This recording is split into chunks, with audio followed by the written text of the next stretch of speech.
بسم الله الرحمن الرحیم. زه یم ستاسو کوربه ساجد محمود خان. پروګرام د نن سوال سره ستاسو په خدمت کې حاضر یم. غږ د پختونخواہ ریډیو FM 92.6 مردان. ګران اوردونکو، اعلی تعلیم د یو ملک یو معاشره په ترقۍ کې ډیر اهم کردار ادا کوي. موږ کو وګورو چې څومره هم ترقی یافته ملکونه دي، د هغې په ترقۍ کې د اعلی تعلیم ډیر غټ کردار دی. که موږ خپل خوا کې ملکونه داسې وګورو چې هغې ترقي کړې ده، کو مثال په طور موږ د چاینا مثال واخلو، نو هلته کې هم هغې ډېر زیات فنډز بجټ د اعلی تعلیم دپاره وقف کوي او کوشش کوي چې موږ دا بجټ په د یونیورسټو په تحقیق باندې استعمال کو، چې هغه تحقیق بیا زموږ انډسټرو ته، زموږ مارکیټ کې یا نور داسې چې کوم سیکټر کې د ریسرچ ضرورت دی هغې ته دغه ریسرچ ورسي او هغې سره موږ خپل پروډکټیویټي زیاته کو، خپل جی ډي پی ګروث زیات کو، جی ان پی زیاته کو، هغې دپاره هغې کوششونه کوي. نو ګران اورېدونکو، دې حوالې سره نن زموږ پروګرام ډېر ګران میلمه زموږ دپاره خصوصي ټایم وباسلی دی د پختونخوا ریډیو دپاره. هغې سره به په دې حوالې سره خبرې کوو. نو زه به غواړم دا چې زه ډېر سات ستاسو ډېر زیات فیورټ، ځکه چې موږ به مخکې پختونخوا ریډیو ته چې پروفیسر صاحب راغوښتو، نو تاسو به ډېر زیات ستاینه کوله او خاص کر تاسو به دا ډیمانډ کو چې پروفیسر صاحب د بیا راشي او مختلف موضوعاتو باندې د موږ سره خبرې وکړي. نو لہٰذا زه به غواړم دا چې زه تاسو ډایرکټ پروګرام طرف ته بوځم او میلمه سره انټروډیوس کړم او خپل موضوع باندې خبرې اترې شروع کړو. زموږ نننی میلمه وایس چانسلر لکی مروت یونیورسٹی پروفیسر ډاکټر اورنگزیب صاحب دی، چې هغې سره به نن موږ د اعلی تعلیم باندې خبرې اترې کوو. ټول ناول خو زه پروفیسر اورنگزیب صاحب تاسو شکریا ادا کوم چې تاسو پختونخوا ریډیو له ټایم ورکو او خپل قیمتي وخت نه موږ دپاره سپیشل ټایم وباسو. ساجد صاحب مننه. ولې نه، ضرور پختونخوا ریډیو سره زموږ خپل یو مینه ده، یو تړون دی.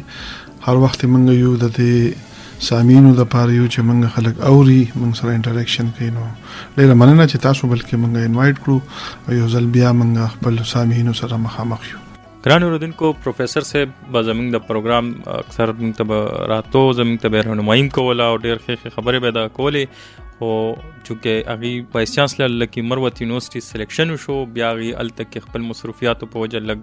موږ سره رابطه کمه وه.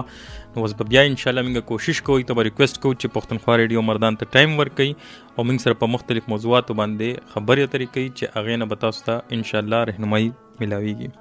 ټول ناول خو به زه پروفیسر صاحب غواړم دا چې تاسو چونکې نن زموږ موضوع هایر ایجوکیشن حوالې سره دی، اکثر دا ټکي چې دی په تقریرونو کې مورو او اکثر چې دی په اخبارات کې هم دا راځي د هایر ایجوکیشن حوالې سره. نو زه به غواړم دا چې تاسو مختصرا زموږ د اورېدونکو ته دا ووایئ چې هایر ایجوکیشن څه څیز دی.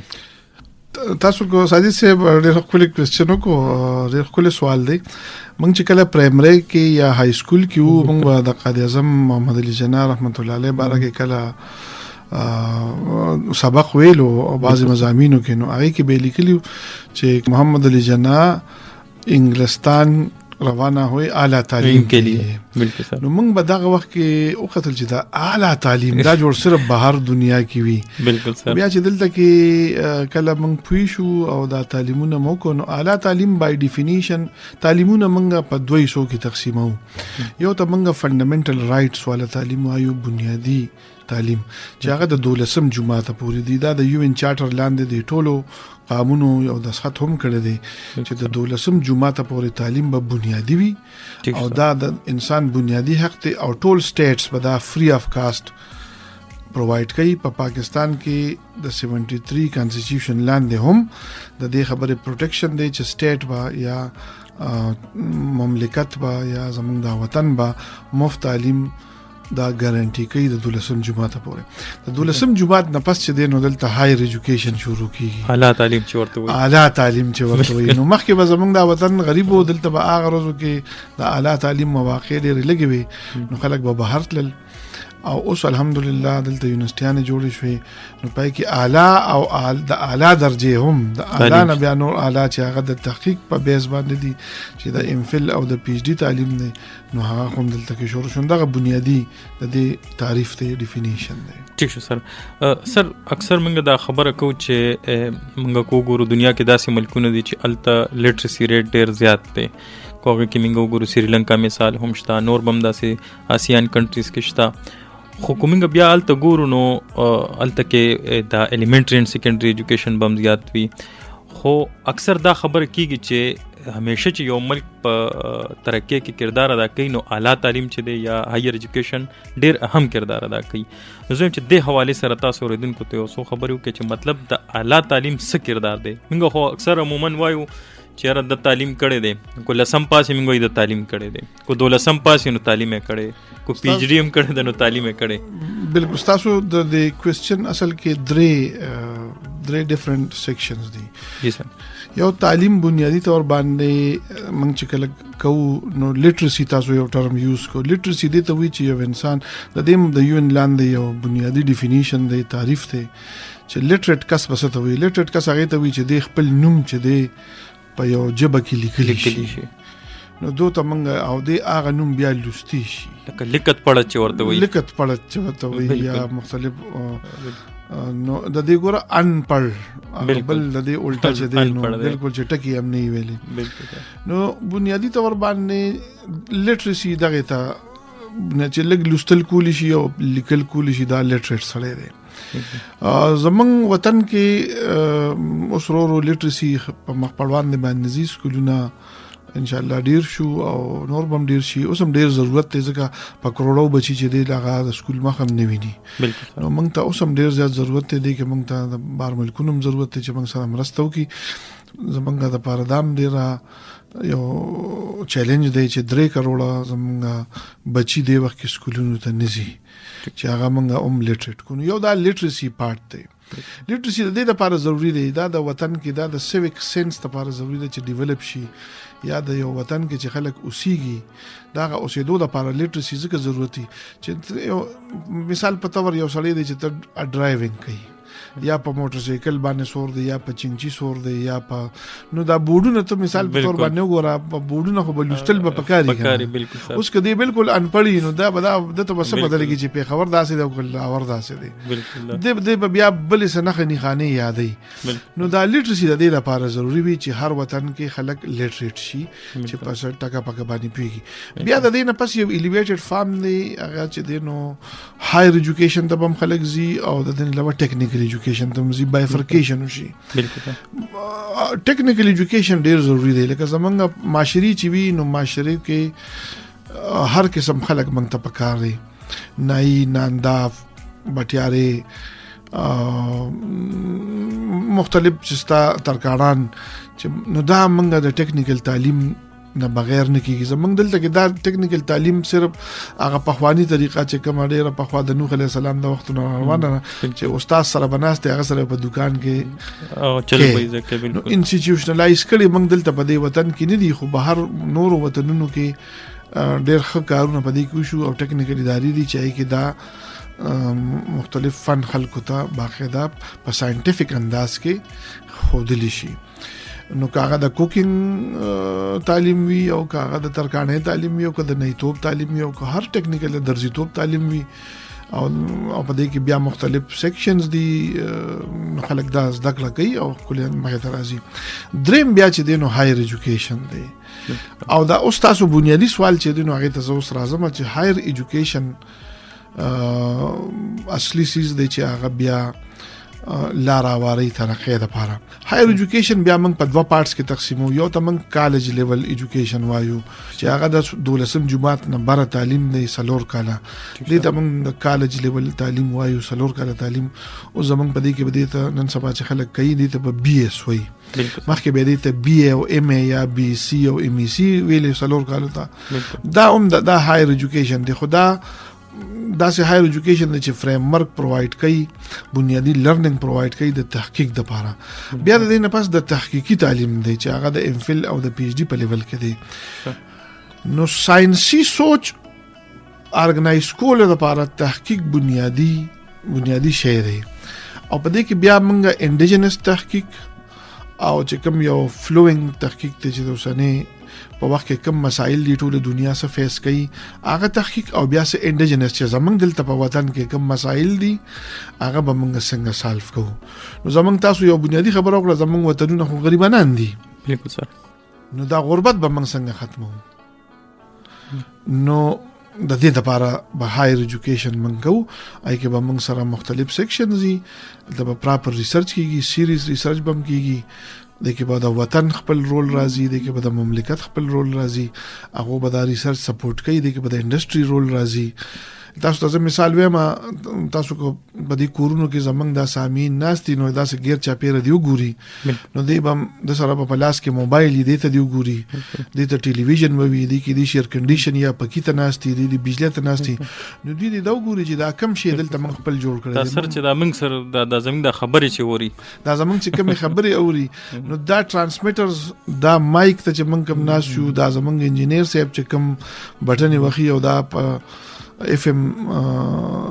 باندې دا سیګنل روان دي، دا ټول بنیادی د دې ساينس برکت ته. خو په دې ساينس کې زمونږ عیسا د نش برابر ده، ځکه دا موږ نه دي ایجاد، نه موږ دا ایجاد کړی دي او نه یې اوس جوړو. مخکې به دا سامانونه موږ د امریکا او د یورپ نه غشتل او د جاپان نه، اوس د چین نه اخلو. نو دلته کې یو بنیادی سوال دی چې دا چې کوم ټول عمر د بهر نه اخلو، نو موږ به په چا څه خرڅو؟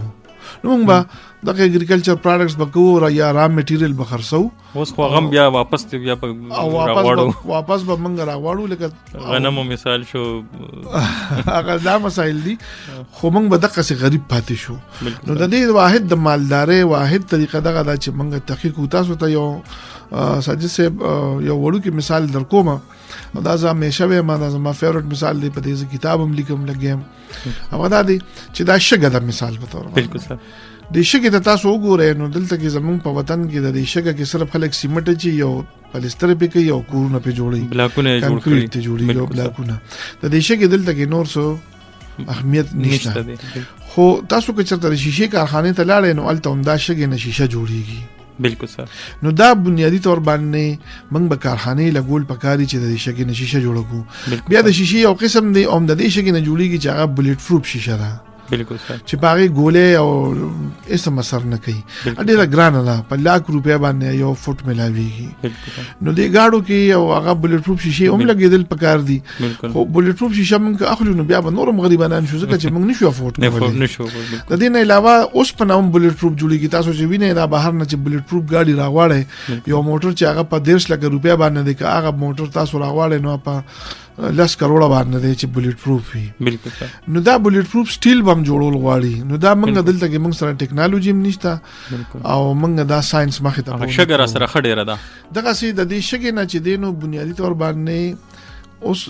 د سیلیکن ویلی کې د سیلیکن چپ جوړیږي، چې دا ستا موبایل کې کوم بنیادی چپ دی، دا چې دا موبایل سپیډ دی ورکي او سپیډ والا دی پروسیسر، نو دا پروسیسر هم دغه شګه نه جوړل دی. نو اوس تاسو سوچئ چې په دې موبایل کې یا په دې کمپیوټر کې یا په ډیوایس کې دا ټول قیمت تقریبا دغه پروسیسر وي. بالکل سر. دا پروسیسر ته نو باسانو، دا کمپیوټر ټول چې دی نو د 2000 روپو هم نه دی، د دې پروسیسر د وجه نه دا د لکونو روپو دی. نو دغه پروسیسر بنیادی هم د دې شګه نه جوړیږي. نو اوس که موږ ساينس نه وړاندې کوو، نو بس دغه څه بیا ناسو ټول عمر به غریبانان یو. او که ساينس باندې په هایر ایجوکیشن باندې موږ فوکس راوستو، نو دا وطن به ګل ګلزار شي. د شګې نه به موږ خپل چپ جوړو، د شګې نه به موږ بلیټ پروف شیشه جوړو، د شګې نه موږ بلیټ پروف سټیل جوړو. پاکستان به موږ ایکسپورټر شي د دې سيزونو، موږ خلک به د عربیانو نه زیات مالدار شي. نو دغه د هایر ایجوکیشن، اوس هایر ایجوکیشن دلته ولی کمزور دی. ساجد صاحب تاسو بنیادی سوال لکه تاسو ریپیټ کو دغه اخیری زما سوال دا و چې د هایر ایجوکیشن د یو معاشره په ترقی کې څه کردار ادا کوي؟ نو دا تاسو ته ما بنیادی په دې باندې لګرانه واچوله چې هایر ایجوکیشن به دغه کردار ادا کوي چې دا به تحقیق کوي، او چې کله دې تحقیق کوي نو نوې نوې خبرې براوزي، انوویشنز براوزي، انوویشنز بوشي. دوه قسمه تحقیق به منګه کوو، یو منګه دا دی چې دا ایگزیسټینګ سیزونه خو منګه جوړ کو کنه، نو دا به هایر ایجوکیشن کوي. هایر ایجوکیشن به د دې بنیادی انډستری جوړي. لکه چې تاسو ته په دې چپ باندې چې کوم دا پروسیسر دی، په دې باندې د سیلیکن ویلی په ټوله دنیا کې د انټل اجارهداري ده، یو AMD کمپنی ده، د دې دوه کمپنیانو په دې اجارهداري ده. نو په یو ټرک شګې نه چې هغه به تدلته 15 روپے قیمت به یا 1000 روپے قیمت به، د هغه ټرک ته شګې برابر د شګې نه هغه د کروڑو د اربونو روپو چپ جوړي. بالکل. نو دا بنیادی اوس هغه مال دا ټیکنالوژي نه راکې ساجد صاحب. بالکل. دا د زمونږ د ټول MNAs، زمونږ ټول وزیران، ټول حکومتيان د موري او دا وته زه ډېر لاود اینډ کلیر وایم چې ګورې هغوی دا ټیکنالوجي موږ له نه راکړي دا هغوی پټه ساتي دا هغوی نه دا کار پبلش کوي نه چاته دا پته چې دا دوی څنګه کوي دا ډېر هایلی کانفیډنشلی کېږي څنګه چې زموږ دلته کې په کهوټا کې د اټامیک انرژي والا پراجیکټ سو د اټم بم او د اټامیک انرژي پراجیکټ سو د دې نه زیات سیکریسي کې دغه د چپ کمپنیانې خپل دغه ساتي دا کمپنیانې ساتي او دا ټاپ سیکریټس دي نو د دې دا به موږ کله موږ خپل جوړو دا موږ اله جوړولی شو چې موږ کله خپل ریسرچر د دې قابل کو او بیا موږ خپل انجینیر د دې قابل کو او دا د هایر ایجوکیشن ډومین کې راځي او دک دوه کسان بیا موږ ته په غټه غټه فیکټری جوړی کی او موږ بخپل مسالې په خپل باندې حل کو او دا سيزونه موږ جوړو او بار ملکونو کې بیا زموږ نه خلک اخلي او ترقی بوشي تاسو چین ته وره لګمو د مخ کې دیش کاله مخ کې چین چې دینو د چانوم هم ناغشت چې دیم سره جوړي چین نن دیش کاله کې چې کوم سفر وکړو بیا چین یو وخت چې ډیر غیا گزرا سيزونه به جوړول اوس چاینا ډیر د کوالټي سيزونه جوړي ټول غټ کمپنیز چې دلته شفت شو ټول کمپنیز ملته کې شفت شو نو دا بنیادی د ساينس څخه برکت او چې کوم چاینا ویژن 2050 دا د هغه بنیادی ویژن لاندې هغه روان دي موږ لم دغه نمونه ویژنز پکار دي چې موږ خپل ساينس باندې انویسټمنٹ وکړو تاسو ته وړو کې د سلسله کې ویم چاینا تر اوسه پورې $86 بلین ولګول 86 بلین ډالر ولګول چې خپل سټوډنټ بهر ملکونو ته ولېګو او هغه د هغه انګريزانو د لیول ټریننګ حاصل کو هغه چینی چې واپس راغی هغه د هغه لیول ساينسدانو هغه په یونیورسټو کې ټیچینګ کو هغه په فیکټرو کې انجینیرینګ نه خلک مستفید کړل او هغه هغه تکي هغه فیکټری جوړ کړي نن ته ویني چې چاینا چې دینو هر څه جوړي بالکل داغه انجینیر د سنه یریږي نه نو هغه چې سم ویني هغه جوړول شي منګ نشو جوړولې منګ ته دا موبایل مثال تور باندې پراته دي منګ د موبایل دا کیس هم نشو جوړولې منګ د شیشم نشو جوړولې ځکه د دې لپاره به منګ انجینیر ټرین کوو چې هغه منګ دلته کې لوکل پرمې جوړ کی لوکل فیکټریز جوړ کی بیا دغه لپاره منګ د بجلی ترسیل کو دا ټوکی نه دي دا سیریس بزنس والی نو زمونږ چې څومره ارباب اختیار دی کاغه په افسران دي کاغه زمونږ پالیسی میکرز دي لیجسلیټیو کونسلز دي زمونږ ایم ان ایز ام پی ایس نور داسې انفلوئنشل خلک دوی د پبلک منی ډایورټ کی او دوی د داسې قوانین راولي زمونږ انډستری لګړې راشتا چې په آر ان ډی لا دوی لګي شان د خپل انکم پیسې کیدي چې دغه پیسې به دوی یونیورسټو لور کوي په دې کې به تحقیق کیږي د یونیورسټو کې بچي دي نو دا ساينسدانان دا بچي زمونږ ټرین کیږي دا مایند سې دی اپیرا ټرین کدا بیا اسی نو دريږي دی به بار ملکونو تمزي او دی بدل تکم سکی دی ک بیا بزنس کوي نو هغه هم ډیر بدلی دی ک نور څه فارمینګ کوي نو هغه هم ډیر بدلی تاسو لګون دي د فارمینګ لکه ویا زمونږ دلته ټریډیشنل فارمینګ دی یو کارپوریټ فارمینګ دی دا زمونږ چې کوم دی وخت کې پی ټی آی کې کوم غړو جانگیر ترين دا کارپوریټ فارمر دی بالکل نو تاسو ګوره د څومره زیاتې پیسې وګټلې دا کارپوریټ سټرکچر دغه سي کارپوریټ ډیری دا د دې لوور اگزامپلز دي خو هایر اگزامپل دا دي چې زما ساينسدان د دې جوګشي چې هغه خپل زمنګ مسائل د حل اړخته بوزي او دویم به دا کاروشي په ساينس کې چې انوویشن بوشي یو نوې شی به ایجاد شي کې دي چې هغه موږ ایجاد کو او دنیا کې هغه نوي لکه مثال تاسو نن 300 کاله مخکې لاړ شئ نو دا ریډیو او دا ټي وي او دا سيزونه هنو غنه فرجو دا په یو وخت کې نوې انوویشن شو بالکل او یو ملک کې به جوړېدل نه مخکې خو 300 کاله مخکې دا سيزونه نو بالکل او یکدم په یو وخت کې شروع شو بالکل نو دغه څه نن د دنیا انوینشنز بکیږي بالکل هغه انوینشنز موته تلاپته نه لګي لکه تاسو په مخ کې د انټرنیټ انوینشن شو بالکل زمونږ چې کوم خلکو دلته په لیټ 90s کې دا د انټرنیټ انوینشن شو بالکل او دا د خلکو ولیدو د موبایل چې دی د موبایل بنیادی د انوینشن تاسو ته وکړو چې دا د 80s لګبګ چې دی نو دا راغو او ډېر ایکسپنسیو او اوس یکدم ټول جیبونو دا هر ځای ته ورسېدو نو خو په دې کې زمونږ ایسنیشته موږ ان یوزرز یو من خپل کیپټل خرج کوو زمونږ خپل پیسې موږ نور قانون لورګو او موږ د نور قانونو لپاره کالونیز یو اکونامیکل موږ به د دین ازادي په دې طریقه باندې حاصلو چې موږ خپل ساينسدان ټرین کو او دا پبلک منی چې کومه دا چې موږ کومه په لارو کو سو کې لګو کومه چې موږ په مختلف ډیولپمنټل کې لګو په کار د چې د دې یو 10% پورشن موږ په ریسرچ باندې هم لګو. ریسرچ ډیولپمنٹ دا یو ځای رواني، صرف ډیولپمنٹ نه کیږي، دا به د ریسرچ سره یو ځای رواني. نو تاسو به بیا د دې آوټ کم وګورئ چې زموږ مسایل څنګه مخې ته راځي او حل کیږي. نه ٹھیک شو. پروفیسر صاحب زه به غواړم دا چې تاسو چونکې خبره وکړه د تحقیق حوالې شته چې زموږ په ملک کې تحقیق نه کیږي او یا مطلب ډېر زیاته توجه نه ورکړې کیږي یا ډېر زیات فنډز دې دپاره نه دي اویلیبل مختلف سیکټرز کې. خو دې کې سر اکثر دا خبره کیږي موږ خو اکثر ګورو په یونیورسټو کې سټوډنټس چې دي هغه چې ایم فل ډیګري برابري نو هغه یو ریسرچ کړي هغې نه پس هغه ته د ایم فل ډیګري ورکوي. کو هغه د پی ایچ ډي ډیګري هغه ته پکاري نه مخکې به هغه خپل ریسرچ تھیسس سبمټ کوي هغه کوي. به دې نه علاوه د ریسرچ پیپرو ریکوایرمنټس وي.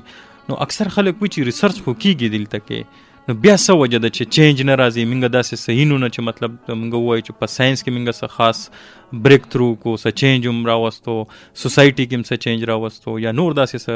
کم ایگزسټینګ باډي اف نالج د پاغې کې زموږ د طرف هم څه کنټریبیوشن وي؟ ګورو جی د هر څیز دپاره بیس پکاري.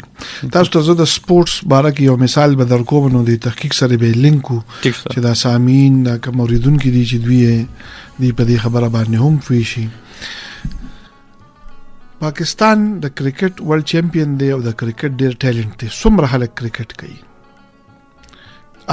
د وطن هر سړی په کرکټ باندې ککړ دی. بالکل صح. که څوک کوي نم نو شوق یې ساتي میچ یې ګوري، داسې ده. خو د تقریبا د نیم قام چې دی نو په کرکټ ککړ دی، کوي یې ضرور کوي. په لارو په کوڅو کې نو د کرکټ ټیلنټ به راځي. دلته د فوټبال څومره ټیلنټ دی. تا د فوټبال چرته ولي چې پاکستان په چرته ډېر کم دی، چرته نش برابر دی. نو د فوټبال پیلې او د فوټبال نوموړي په شان چرته پلیر ته ولیدو ستاړو د فوټبال څوک راځي نه، ځکه چې نو د دې نه یو خبره موږ ته ثابتېږي چې ټیلنټ به اله مخې ته راځي او غټ کار به اله خلک میسی غونډې پلیئرز به اله پیدا کیږي چې لکه داغه میسی د کم وطن دی د ارجنټینا، چې ارجنټینین ټول فوټبال کې په لارو کوڅو کې هغوی چې ګرځي نو سوی راوي په دې خپه باندې. په برازیل کې چې خلک هسې هم ګرځي نو بال ورسره مخې ته یو بال په خپه باندې وي، نو د هغوی نه به د فوټبال ټیلنټ راځي. خو تا د برازیل د کرکټ ټیم چېرته لیدلی چې شته؟ نه. چې هلته کې یو بالنګ نه ورځکه چې څوک یې کوي نه. نو په برازیل کې هم خلک کوي، لساتش کلبونه زه پیژنم چې د کرکټ شته. وګوره چې نمبر ډېر کمی که نه، نو د هغه نه برنځي. تا پیرمیډ د اهرام مصر لیدلی دي؟ د دې پیرمیډ دا ویښ چې دی نو دا ډېر پلن دی او بر هغه سوکه چې ده نو د هغه ډېره نری د اخري په یو خښته پرته ده په سوکه. مطلب دا دی چې ته کله یو څیز نه کوچ حاصلې کتاب چې دی وکتو زمونږ نیاګانو به چې دی نو دونې ته به دا ماسته ورویشتل او شملې به یې کولې، نو د هغې نه به کوچ راوستو نو هغه منداڼو باندې به یې وال، نو د هغې نه به هغه ټول ماسته به کوچ کېدل نه، کوچ به ترې نه لږ راووتل. نو دا یاد ساته. خو هغه ډېرې شملې هغه به بیا ډېرې شملې وي چې په کلي ګاونډ کې به هم تقسیمولې، داسې وه. بالکل. ګوره نو په دغه طریقه باندې بیس به ډېر غټ ساتي. زمونږ لا بیس ډېر وړوکی دی. موږ چې دی نو په ساینس کې همدغسې یو څنګه چې په برازیل کې کرکټ دی، پاکستان کې فوټبال دی، څنګه چې په امریکا کې کرکټ دی. بالکل. تا چرته د یونایټډ سټیټس اف امریکا د کرکټ ټیم ولیدو چې چرته څه کې راووتو؟ نو امریکا سره څونه ډېر ریسورسز دي او د ایشین خلک هم هلته شته او سریلنکنز هم شته او ویسټ انډیز والا هم شته، خو هلته کې په امریکا کې د کرکټ کلچر نشته. ستا په وطن کې لا د تحقیق کلچر نشته. څومره بیس پکار دی چې هغه بره کوچ ته نه روزي. ته کوم مثال په طور لاړ شي او نیاله چې دی نو هغه دونې ته شملې یو څه ورته دا نیم په ماسته والا دی نه وروله او کوچ راوباسه نو به ته وخاندي چې په دې خو به ایله دا منداڼو چې دی نو لون شي نو دی نه کوچ نه روزي. د کوچو دپاره به تاته وایي چې بچي یو دړی ماسته وي نو هله به ترې کوچ راوباسو. نو هغه دړی بیس چې دی نو هغې دپاره جوړولو. اوس هغه تاسو ته زه په نمبرز کې ویم چې څومره بیس پکار دی. هغه بیس دومره دی. په امریکا کې هر کال تقریبا 10,000 نه واخله د 15,000 پورې پی ایچ ډیز پیدا کېږي. بالکل. ستا په ملک کې څو پیدا کېږي؟ موږ هارډلی په ټول وطن کې یا 100 پی ایچ ډیز هم په سالانه نه پیدا کوو. نو ستا خو بیس نشته. ستا چټاکۍ ماسته در وړي وی ماله دې نه کوچ وباسه نیاته وی ګوره دې نه کوچ لا نوځي منداڼو سایز تا وله ګوره. اول بیس زیات کا چې چې کوانټیټي سیوا تا وخت وی چې ما وی چې دا لټرسي 100% ته لاړ شي. بیا په دې کې هایر ایجوکیشن 40% کم از کم هایر ایجوکیشن وي چې خلک د کالج تعلیم کوي. بیا د 40% نه بره منګه ته پای کې 20% خلک په تحقیق باندې ولګي. نو په دې تحقیق کې چې تاسو سره هم کم از کم 7000 پی ایچ ډیز په هر کال پیدا کېدل شروع شو د دې لیول تحقیق تا وکړو. نو په دې کې به د کوچو تحقیق راوځي. دې کې به تاسو آینسټاین غوندې ساينسدانان هم پیدا شي. دې کې به تاسو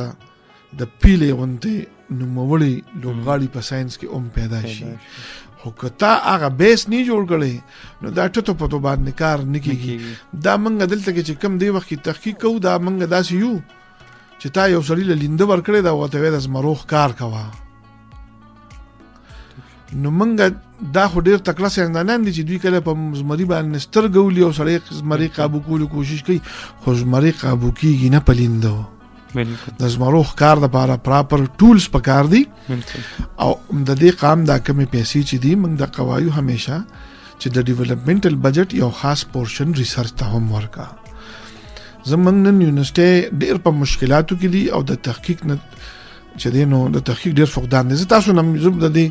قامي خلکو نم دا یو څو خبرې وړاندې کوم. دا قوم تم چې د تحقیق په اهمیت باندې ځان پوي کې دا ته چې نن غریب یې دا د تحقیق کلچر دشته. کله چې په وطن کې د تحقیق کلچر راغو او هغه نه ماستو هغه نه بیس جوړ شو چې کوچ ته راوځي نو علاوه چې د نو تاسو کورون ته کوچ را رسی پیسې برا رسی چې زه بولټ پروف شیشه جوړول کوم زه چپ جوړول شروع کوم زه بولټ پروف گاډي جوړول شروع کوم زه گاډي جوړول شروع کوم. نو علاوه چې دینو دا قام مالداریږي ماته به روزګار هم راځي او موږ بدل ته مالداري کو. نن خو زما دا حل چې زما کم سره زر دلته پزموکو کې پټي ما سره هغه ټیکنالوژي نشته چې زه هغه کرینز نشته هغه ټولز نشته چې زه دغه سونا سره زر رو باسم او دا ایکستراکشن وکم. دا په خاورو کې پټه ده. نو دا خاورې راوستل دي او خاورې چړول دي او دا غینه دا سره جدا کول دي. دا ټیکنالوژي ما سره نشته. نو زه خپل سره چې دینو سره شم کولې نو زه به دا چپ تکلزم. نو د دې لپاره زه اکثر دا مینت او زاری کوم ټول ارباب اختیار ته واک اختیارمنو ته افسرانو ته چې د تحقیق باندې ځان پوي کې تحقیق دی وخت کې زمونږ د دنیا چې کوم سایز د تحقیق په کار دی چې کوچ راوځي هغه د نیمه چټاکه برابر تحقیق روان دی. د دې نس جوړیږي نه اصل له پتو منګه کو صحیح تحقیق باندې شروع شي چې پبلک منی ډایورټ شي. په ټول یونیورسيټو کې د تحقیق ډیګري چې څومره کوي چې هغه سټوډنټان فری اف کاست تعلیم وکړي. تاسو عبدالله خان یونیورسيټي ته وګورئ پیښور یونیورسيټي ته وګورئ قائد اعظم ته وګورئ دلته د تحقیق تعلیم ایکسپنسیو دی ګران دی. انډرګریډ تعلیم چې دی نو هغه انډرګریډ تعلیم یعنی د بی اس تعلیم چې دی نو هغه په 10000 روپے لګبګ د سیمستر دی. خو چې تحقیق کوي په 70000 روپے باندې د سیمستر دی. دا غي فی د ام فل فیس دا غي په ډبل باندې دی د پی ایچ ډی. تاسو ته د امریکا او د جاپان او د استرالیا او دغه ملکونو چې ترقی کړي دا غي مثال اوس د لزدر کومه چې د انډرګریډ تعلیم دی نو هغه دغه څه 10000 روپے ډالر دا غي ناخلي. او چې د تحقیق تعلیم دی د ام فل او د پی ایچ ډی لیول دی نو هغه د هغه نه فیسم ناخلي او الټا هغه له په جیب کې پیسې اچي. هغه نیمه نوکری ګڼل چې دا ستا نیشنل ډیوټي ده نو ته چې کې نو موږ متاله الټا پیسې درکو. زه هم دا غي نه مستفید یم. امریکا کې چې ما کم سبق ویل دي ما چې کم د ام فل او د پی ایچ ډی او د پوسټ ډاکټریټ کم سبقونه ویل دي هغه ماته د امریکای یونیورسيټي پیسې راکړي دي. بالکل ځکه چې ما هغه د لپاره تحقیق کو د هغه د پروفیسر د تحقیق زه یو سټوډنټ وم او هغه لرننګ ما وکړو. نو نن موږ هم دغه خواست کوو چې یاره لګي پیسې د یونیورسيټي ورکړي چې د تحقیق د ډیګري مفتی شي نه صرف مفتی شي بلکې الټا 10000 روپے موږ هر یو د ام فل او د پی ایچ ډی سټوډنټ لا ورکو. د مور پلار باندې بوج دي نو علاوه د راضي او د به تاسو د شپې نه وخت پوري کینی او د به تحقیق مخې ته بوزي چې کله دا کارو شي او د دونه سایز کله هغه شو چې کوچ تیوزي بیا به تاسو ساجد صاحب هم چې هغه مندانو ول مثال د ترایات شو او اوس دینو هغه د وطن نیا ورته ناسته ده او دا کوچ روبازي او دا ټول وطن ګلزار دی او ټول خلک مالداران دي. بس دغه بنیادی ده. نو دغه بنیادی سوشو اکونومیک ډیولپمنٹ کی بنیادی رول د ساينس دی او د تحقیق دی او د دینه بغیر ترقی نه کیږي. او د چین چې دی نو اوس ریسنټ موست تیر شوي 150 کالو کې دغه مثال دی او ته مخامخ وګورئ څه ګرانه خبره نه او بس دغه کار کول دي، نورې پټې خبرې نشته. دې کې پروفیسر صاحب زه به تاسو نه یو سوال کوم، لکه دا خو تاسو د هغه بیس یادولو خبره کوئ. خو فرض کمینګه دا وګورو چې کم لږ کوچ دي که نه، لکه خو هغه منداڼو نه ګرمې، خو دومره مثال دی چې هغه لږ کوچ چې کم دي نو د هغې معیار څنګه دی؟ ګوره معیار خو نه نشته که نه، ما تاسو ته وویل لیندۍ ورکړې ده چې زمري پیوله. ټیک شو سر. نو اوس ته به وایې چې یاره دې اوسه پورې ښکار ولې ونه کړو؟ بلکل سر. نو ته راته ساجد صاحب ووایه داسې تاسو ته اسانه باندې وایم چې په لینده باندې د زمري ښکار کېږي نه، اسې ځان به په زمري باندې اوسه وټاوی دونه چونکې چې دا اسې د دروغو له لوپتو دا تحقیق کوي. اوس هم الحمدلله د هایر ایجوکیشن کمیشن د بعض ریفارمز د وجې نه د دې وطن لږې ډېرې پیسې چې په یونیورسټو کې دې وخت کې دي او د وطن دا بچي د خپلو فیسونو د وجې نه ورکوي، د هغې له کبله څه ناسه ریسرچ پیپر یې دا پروفیسران کوي. بنیادي طور باندې ما تاسو ته بنیادي وي چې دغه بیس ډېر کم دی، په دغه باندې چې لینده چاله ورکړی شوې ده هغه د زمرو ښکار نشي کولی. نو د دې دپاره بنیادي ضرورت دا دی چې دې لومړنۍ موږ خپل ساینسدان اکویپ کړو او دا د بغیر د پبلک منی نه نه کېږي. او ټوله دنیا کې د موږ وګورو چې کوم ترقي یافته ملکونه دي او هغوی په دې تعلیم باندې کوم اخراجات کوي. زه دا نه وایم چې ټول هماغه نه پې وکړه، زه دا وایم چې یو ریشو وګوره چې د تحقیق کې هغوی څومره پیسې لګوي. ګوره مثال په طور باندې د تحقیق ریشو دی روباسي چې د تحقیق په میدان کې څومره ریشو د عام تعلیم مقابله کې لګي، هغه ریشو باندې هم موږ ډېر د نیشو. نو که هغه ریشو باندې هم پیسې راغلي نو تقریبا زمونږ تقریبا یو 200 بلیون روپۍ خو کم از کم د تحقیق دپاره الوکیشن پکار دی. زما خیال دی اوس دا ټیم دی چې حکومتونه دې باندې غور وکړي، ځکه چې 9000 بلیون روپۍ 9000 بلیون روپۍ د دې وطن بجټ دی، نو په دې کې 200 بلیون روپۍ هیڅ هم نه دي. دا د دې تحقیق لا مختص کی نو دا به د دونې هغه نسای شي چې منداڼو پکې والی کېږي. نو سناسو د کوچو آثار بخکاره شي. زه دا نه ویم چې هغه چکه کوچ او غډیر بدل روباسي چې ډبې بډکې د کوچو آثار بوشي. باقي دا چې څومره ماسته بیا نور ورچې نو هغه نه چې د کوچ ډیری نو دغه بیس ول ضروری دی. ګران اوریدونکو زموږ پروګرام با وائس چانسلر لکه مروت یونیورسٹی پروفیسر اورنگزیب صاحب سره به جاری وي او دې دوران کې به موږ یو بریک طرف ته ځو چې تاسو باندې یو خوندور غونډې سندر اورو او کو پروفیسر صاحب څه فرمایش کول غواړي نو بیا تاسو ته دا پلیټ فارم حاضر دی. ښکلی د غني خان یو ښکلی کلام د سردار علي ټکر په आवाज کې وروي سامعین به هم خوښ کړي. ٹھیک شو، زه به خپل ټیکنیکل سټاف ته وایم چې هغې پکې د غني خان یو ښکلی غونډې کلام شامل کړي، خاص کر د ټکر په आवाज کې.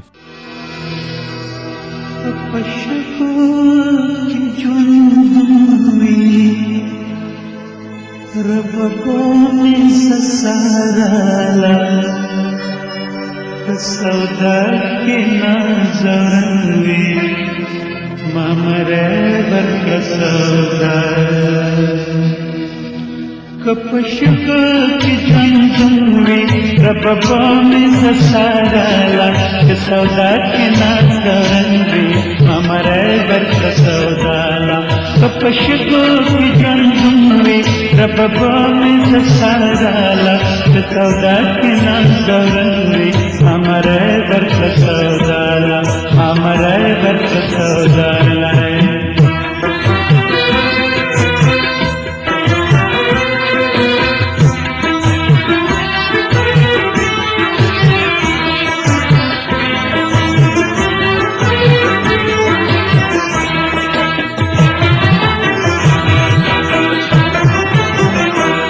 کسودا کی نازورنگوی مامره برکسودا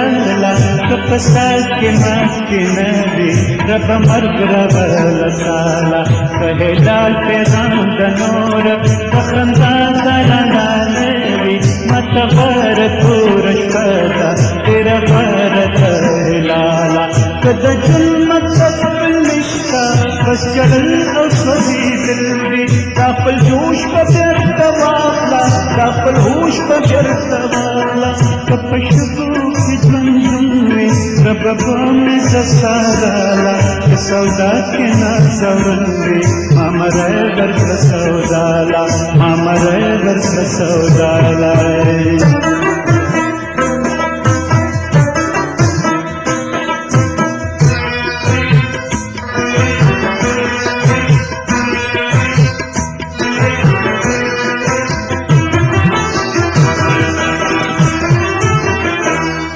زپتن ستا لرنایم مین ستا پتورنایم کافر که مسلمانیم یم ستا د نورنایم زما باړه کمزوری دي جوړ ستا ستا د کماله پیار زه کشوله توره ایشورو که د هلاله چې تا زه کړمه حیران شم چې تا ووینم انسان شم د دریاب د شنو چینو یې د پټه د لوبو تندو د پشګو کې ژوند وي ربګو مې سساراله په سودا کې نازورن وي ما مړی درکړه سوداله ما مړی درکړه سوداله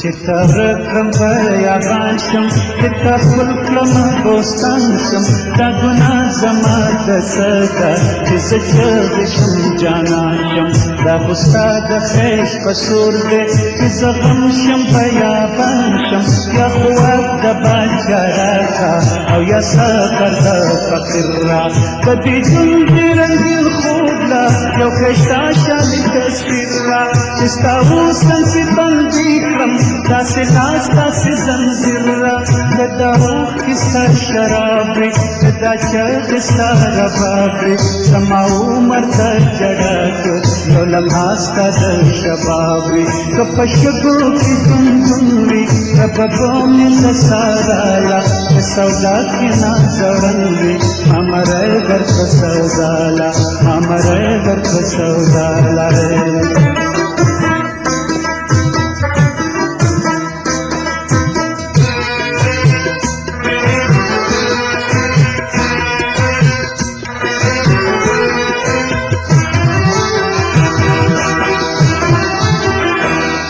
که زما هما مستی ده یو حباب ستا د سرور وي زه خوشحاله یم په هر څه چې کړې زما په ځان ته عجیبه زما جانانې عجیبه زما ارمان ته هله زه د ځان مالک یم چې خپل ځان درکړمه تاله هله ما خوبونه راشي چې ګوټو کړم ستا د خیاله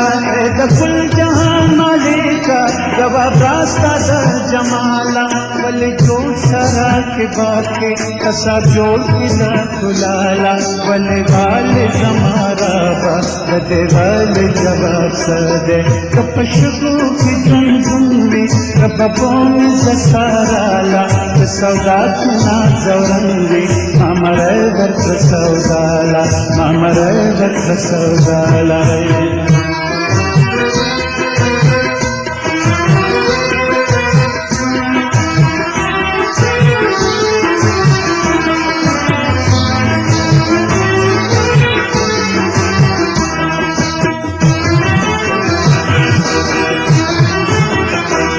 संग संग ए जनाना हंस सद में रख दे गलो के तन तेरा बा गजम से कबाब दे दमर दो जुम माले का मर के सद शबाब दे द जुम दखर जनाना गंदन सद हिसाब दे द दूर तेरो खाना समाना सदा राणा दा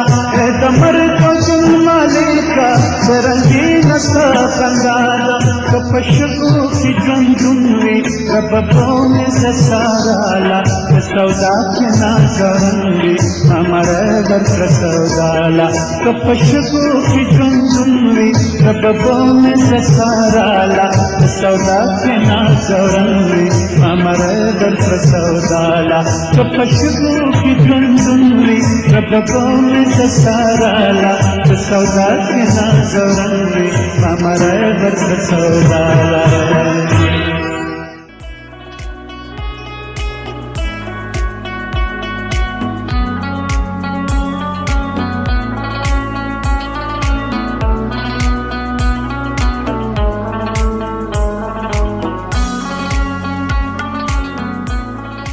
ګرانو اوریدونکو تاسو ته یو ځل بیا په پروګرام کې هرکلی وایو. زمونږ خبرې اترې به پروفیسر اورنگزیب صاحب سره جاری وي او هغې سره به مونږ خبرې اترې کوو. خو پروفیسر صاحب وختي چې څنګه مونږ خبره کوله د تحقیق حوالې سره، نن هم په 16 اکتوبر 2020 کې عمران خان صاحب اوس دا زمونږ چې کوم ټایم کې پروګرام ریکارډ کېږي د دوران کې هغه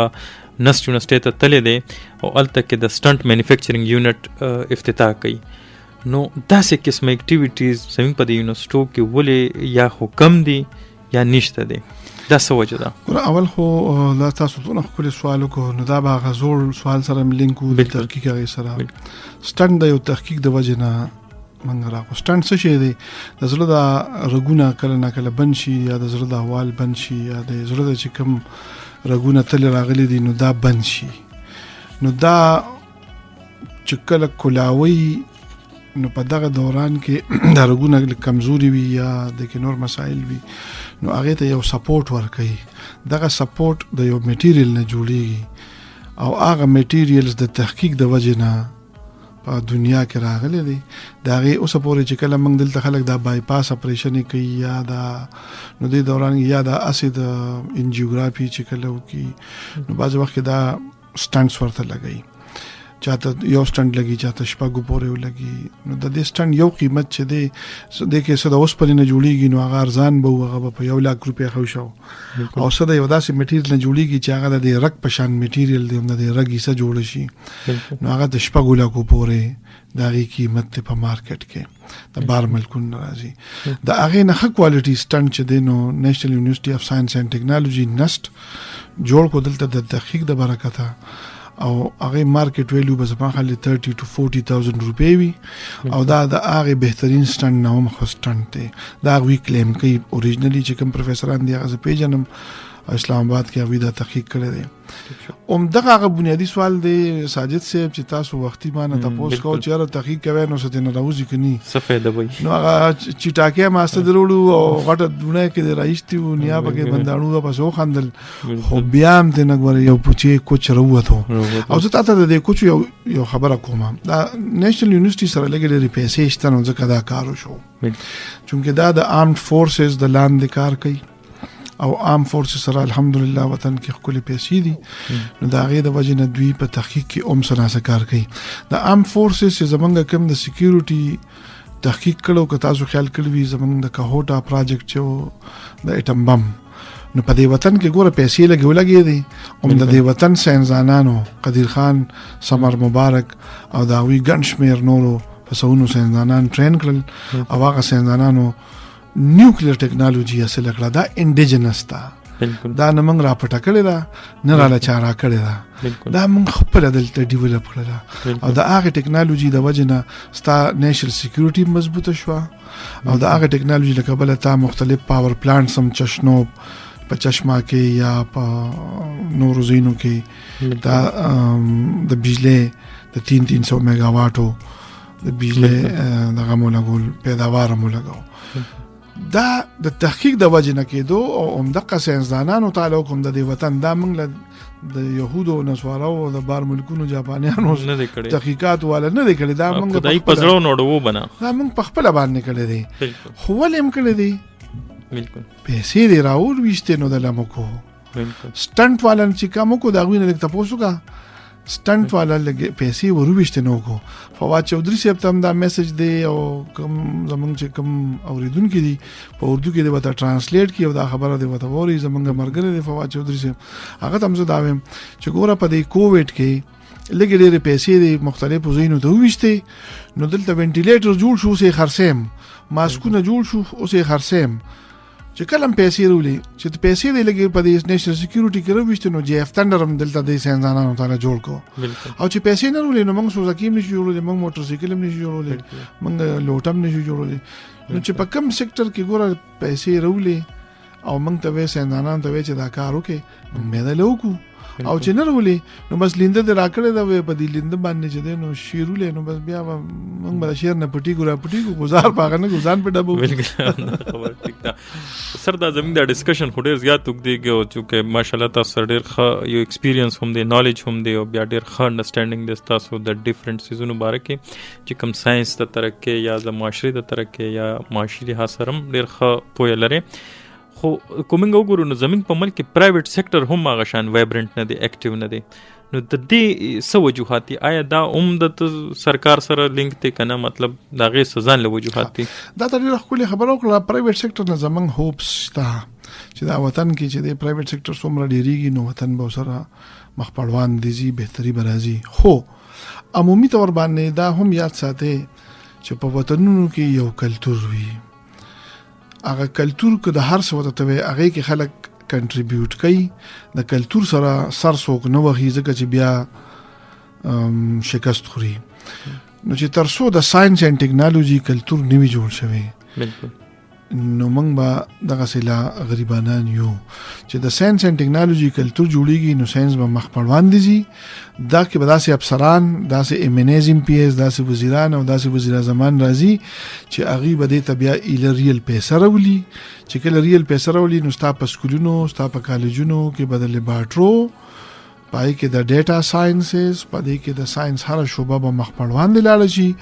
او بیا به دا وی چې دا د چین او د جاپان نه ناخلم زی خپل جوړوم ته بیا د دې جوړګي ته به دا وینه خسي زونه جوړ کې نن څنګه تاسو ټول بریټ تا وی چې جی اف تندر چې دین واغه زمونږ رافیل نم خدي بالکل رافیل په دنیا کې یو ډېر قیمتي جهاز دی او د دینه په خوانی ورژن چې معراج به دی ته وی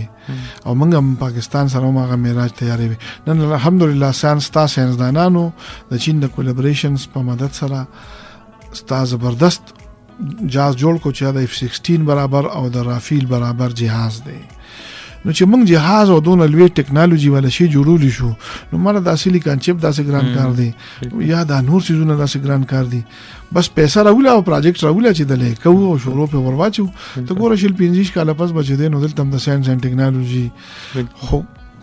د ساينس کلچر به پیسې جوړي چې پیسې پبلک منی ډایورژن غواړي دا پبلک منی به بیا نور پیسې جنریټ کی تاسو د پرایویټ سلسله کې خبرو کړل د کې سر زلګ وانت کې ایډیشن بم کول غواړم کو تاسو اجازه دي دا تاسو اکثر د چین مثال ورکوي جاپان مثال ورکوي د امریکا مثال ورکوي نو کومینګ وګورو الته هم نیمه ډیر چې کم تحقیق کیه خو پرایویټ سېکټر کې کوغه بوئنګ شو کوغه F-16 جاز مینوفیکچرر دی او هغه کو تاسو سپیس ایکس کمپنی وګوره مایکروسافټ وګوره هغه ټول خو پرایویټ سېکټرز کې کیږي دا بنیادی تور باندې د ریسرچ د کلچر نمبر 1 پیداوار دی دویم دا چې دا خو مینوفیکچرینګ ته لاړی بالکل مینوفیکچرینګ چې دینو چې کله کیږي نو دا د په بیس باندې کیږي لکه تنن وای چې راځي ټلویزیون مینوفیکچر کوم د ټلویزیون بنیادی انګریډینټ نه جوړای نو څنګه به مینوفیکچرینګ کې دغه انګریډینټ چې جوړای نو دا تحقیق خو کلاسیفاید دی دا خو سو شیر کینا نو دا به دلته ساينسدان ته وی چې ماته به دا سکرین جوړول بي ماته به دا چپ جوړولي ماته به دا نور ټول جوړولي دلته به انډیجنس تحقیق کیږي چې ساينسدان هغه سیس اچیو کو بیا به ته وتا دا ستا انجینیر راځي فیکټری به جوړي ډیزاینینګ به کوي د نیوکلیر دا اصل ماډل دی کنه پیسې دی رويشته د 70s کې او کار په شروع شو او په مزه باندې منګ تلو او اخره کې د دنیا ورلد کلاس نیوکلیر ماډل جوړ کو د جی اف تندر دا یو مثال دی کنه چې تاسو کې نو هغه د لپاره بچ دی نو اول منی پبلک منی دا کاغه ایون پرایویټ سېکټرز هم دي نو هغه ته به یونیورسٹی شو یا نور د ریسرچ ادارې شو هغه ته به ته پبلک منی ورکه چې تحقیق وکړي لکه زه تاسو اوس وایم زمونږ دلته کې د میډیکل ساينس سره یو ادنا لیول ریسرچ د تاسو تاسو نن سټنټ خبرو کړل زه سره لګیو بل خبره شیر کوم زمونږ دلته کې په مختلف ځایونو کې تحقیق نشته زمونږ څومره ډاکټر کلینیکس دي اغي سره چې دینو مختلف خلک عمله پکار دا لیجسلیشن چا اونکو چې دی عملي بدلته وی دلته یو ساينټیفیک افیسر هم ناشتي چې د دې دا ډیټا به پروسس کوي یو کلینیک ته چې هغه د روزانه سونه خلک هغه ګوري دا غي ډیټا نه جنریټ کیږي بس چټیا ورکی یو زی کور ته چټیا کور ته وړي دلته جن ډیټا جنریټ کیږي نه. نو چې کله موږ بیا وروسته خبرې کوو نو بیا موږ په ډیټا باندې بیا پیسې لګو. الریډي هسپتالونو ته ګورئ چې کله ملاړ شم د هسپتال نه چټیا والم نو مې غلط لیکلي او هغه مینولی ډیټا نه جنریټ کیږي. چې د اورنگزیب راغی دا بیماری وا دا ډیټا ټرانسمیټ شي نېشنلی او د دې ډیټا په بیس باندې دا وګوري چې دا بیماری په وطن کې څومره لري دي اوس بچ دې نو د دې مخنیوي په سرنګ باندې کو. ګوره دلته کې موږ یو ویکسین هم نه جوړو بالکل. ها په ویکسینز کې چې دې نو زمونږ سم کنټریبیوشن نشته ټول مغربي ویکسینونه دي. او دلته خو زمونږ سر خلک کوئی بس پیاز خورنه بیا د کرونا مسله بنئ او ګو خورنه پلان کې مسله بنئ. دا خلک چې لا دا ته وی هو خاصه جملې ساتي دا ساينس نه دی او ریل کار نه دی. ګوره دا څه کار دی کدام نینو بیا بس کې بیا خو خلک ټول د ډیپریشن مریضانی نو د دې یو اثر اومشتا بالکل. زه دا دم درود هم ډېر خشي دی او دا داسې نمونه د قیانوسی وته وایم او دا نمونه هم سي زه خشي زونه دي دا غي وجه دا چې د خلکو په مړه کار کیږي نو چې کیږي نو بس خدا کنه او چې کله په حق باندې ورسیږي نو پوره ونه بس دا یو کنسپټ دی چې کله مالداری راشي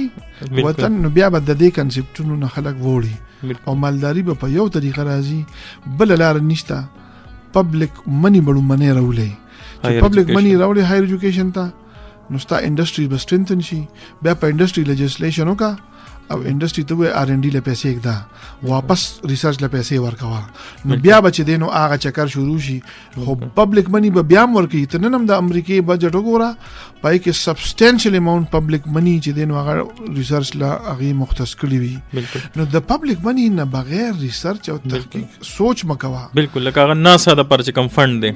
د ناسا جینا د ایون د یونیورسټیز د پاره بالکل هر یو پروفیسر ته تقریبا د پبلک منی پروجیکټس اویلیبل وي. نو پبلک منی فیډرل منی وتاغي وي سټیټ منی وتاغي وي د دې نه بغیر کیږي نه. بیا سم منی چې د R&D نه راځي د فیکټریز نه لکه انټل وی چې به ماته ریسرچ پکار دی بالکل زمون دونه تحقیق خلک پکار دي پوسټ ډاکس پکار دي دومره نو هغه نمونه هغه خلک هایر کی او هغه په خپل تحقیق مخه ته بوزي. یا فرض کا موټرولا وی چې ماته دا نمونه ریسرچ پکار دی یونیورسټیز له پروجیکټس ورکی پروفیسر ته آل اوور د ورلد وی چې به زما دا نمونه پرابلمز دي ما نه تاسو څنګه سال کوي بس نو هغه پبلک هغه خپل منی پرایویټ منی انډستریل منی R&D نه ورکی. دلته خو زمون R&D کې نشي تاسو ته وړاندې خبره کومه زما د کانو انډستری سره مردان کې لګه واسطه راغلی و او بلکې چرته چکر بولګو ساجد سي په کوم د مردان لاړ شو دوی تاسو به د ریسرچ حلو کې اندام یو زبردست سټنډرډ د پسونو فیکټری دلته د کانو دي کنه دوی ته ما دا وی چې دا کار وکړو چې دا تاسو کوم د کټینګ او پالشینګ ټیکنیکس دي دا به موږ بهتر کو. نو د کانی چې کوم سرفیس ته دلته تاسو چې کوم د کانې دی چې هغه موږ تاسو کټ کې او بیا رګړی ورکې او بیا پالش شي نو دا پالشینګ ټیکنیکس تاسو دا ابسلیټ شي دا پخوانی دي دا دونه خشته ټیکنیکس نه دي. موږ به د نانو ټیکنالوژي په مدد سره تاسو سره داسې زبردست کار وکړو چې دا پالشینګ ټیکنیکس به تغور وکړو نو تاسو چې نن کم دا کانې په 1000 روپیا خرڅوي نو دا به 100 زرګونو ته وړي په دنیا کې به دا په 5000 روپیا باندې هم بیا د خلک اخلي بالکل. خو چې ته خو پالشینګ ټیکنیکس انټروډیوس کړي بالکل نو دوی ته مونږ وی چې نو دوی وی چې مونږ ډېر خوشاله بشو دا لو کې نو مې دا لو کې نه تاسو اوس لګي پیسې را واچوي چې مونږ عبدالخان یونیورسيټي کې په دې تحقیق وکړو. ټیک شو سر. او یو لس سټوډنټانو له سپورټ کې چې اره یو سټوډنټ باندې به زمونږ فرض کې 1 لک روپے نو 10 لک روپے تاسو مونږ له سالانه راکوي بالکل. نو یې موږ سره خدا پیسې ودا موږ د کم ځای نه درکو نو اچ سره دا ایډیا نه ودا پیسو ورکولو او بیا چې دینو چې کله د دینه 2 روپیا غواړي نو ارشلې خلې پسیرې راخلي وي موږ سره د تحقیق پیسې نشته. زه تاسو ته یو لږه غونډه پروجیکټ اوس وایم د پروینشل ګورنمنت د سره یو کار کړو دا ته هم د خبره وره ډیره خپل ده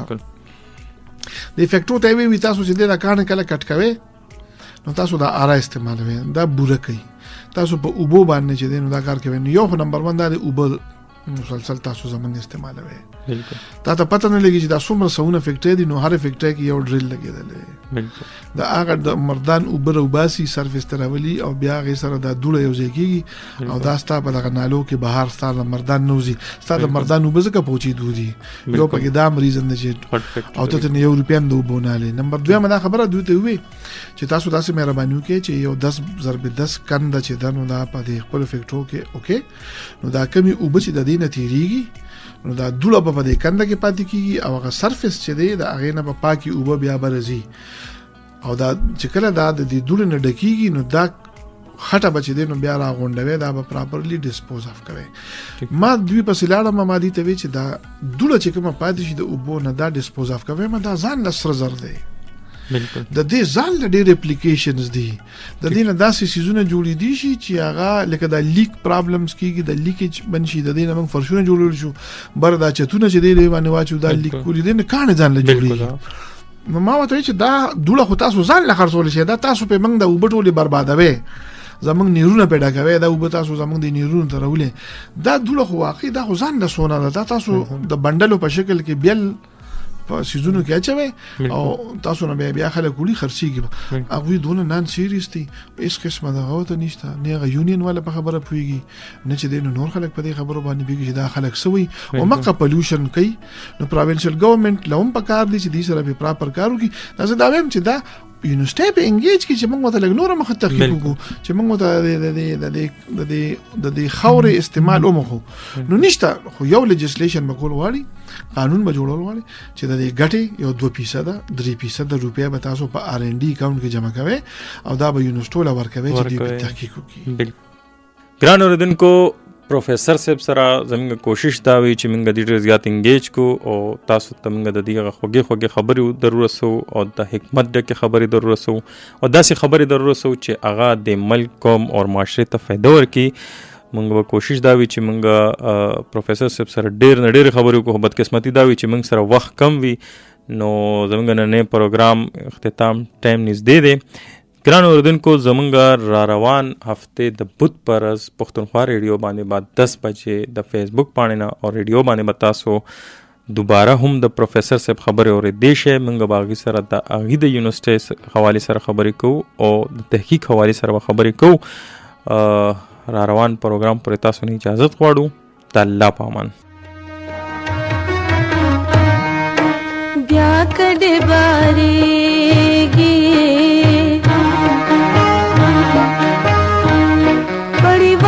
چبلو خانو کې سوکړم خدایا زمې بندې او کوچانو کې او بیا کډې بارېږي پړې وا چبلو خانو کې سوکړم خدایا زمې بندې او کوچانو کې او بیا کډې بارېږي.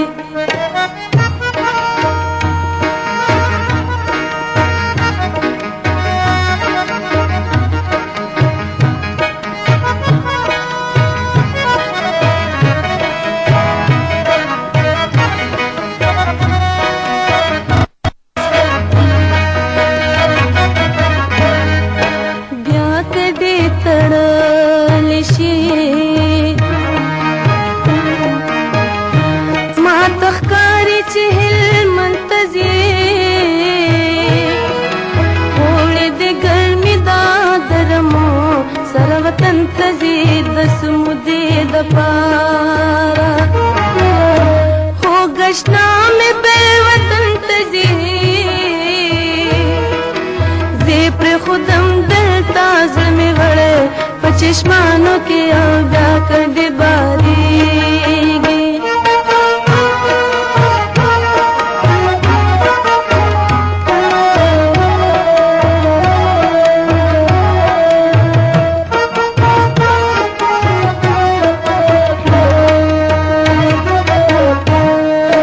یا مې د خدای مړه کې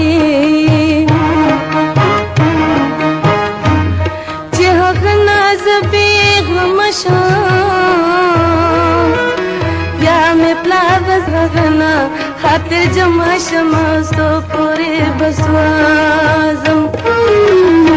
رات ویل چې د پتما شما بی گناہ می مرخه دې چې روښم سیالانو کې او بیا کډې بارېږي.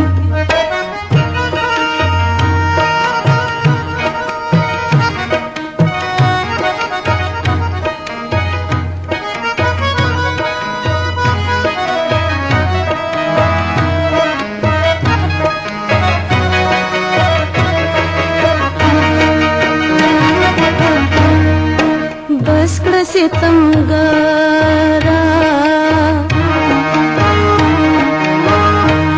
داسې مکه و اشنا سرا سرو مال مستا دې دغه جبا مې دتا سرا سرک مې غوسېږي زبن شم د بل چا سرا څنګه مات سترګې غړوي په اشنایانو کې او بیا کړې بار